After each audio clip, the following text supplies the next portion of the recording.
Hi, I'm David Johnson, and you're listening to Verse by Verse. Over 2,500 years ago, God inspired the prophet Isaiah to write, "The way of peace they have not known." If there's any biblical passage that human history has proven to be true, this one is unmistakable. All of man's history has been described as preparing for war, waging war, recovering from war, or fleeing from war.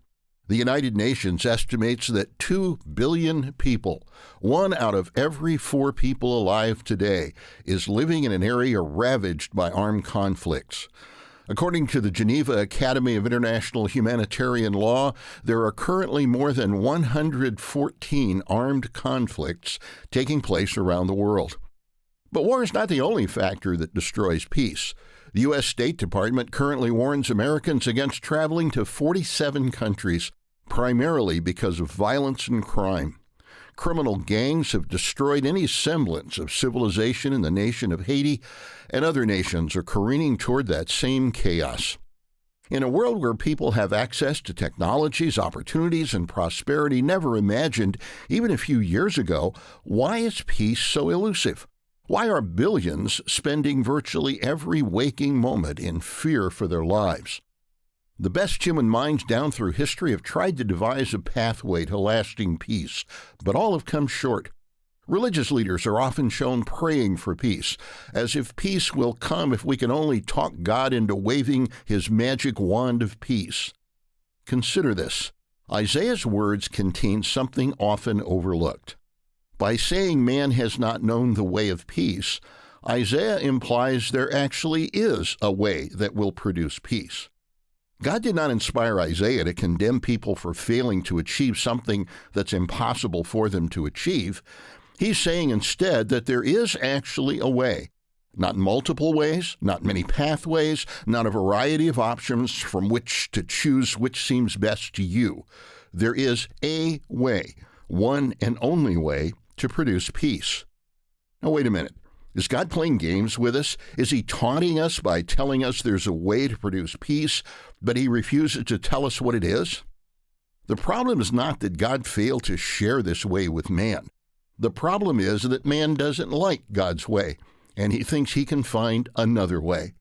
Thousands of years of human history have proven man is wrong, but we stiff-necked, hard-headed humans still insist we can bring peace some other way. To be clear, the way of peace is revealed in various forms in many biblical passages, but let's consider one that makes it simple and clear. Isaiah 32, verse 17. The work of righteousness will be peace, and the effect of righteousness, quietness and assurance forever. The word work refers to what is produced by effort. A carpenter's work produces a cabinet or a house. A chef's work produces a meal. This tells us that a person who lives a righteous life as defined by God produces peace as a result. Likewise, a righteous nation would produce peace between nations. Today, people choose their leaders, national and otherwise, on the basis of who makes the promises they want to hear. Character, personal morality, righteousness as God defines righteousness, are overlooked as meaningless concepts relevant only to the ignorant and self-righteous. So instead of finding peace, we careen toward mounting turmoil and destruction. Those who will be honest recognize there is only one individual any of us can change, ourselves. If we want peace in our lives, there is still only one way to produce it. And that thought leads us to the verse we need to take with us from this podcast episode. The Apostle Paul wrote it in the book of Romans, Romans 14, verse 19.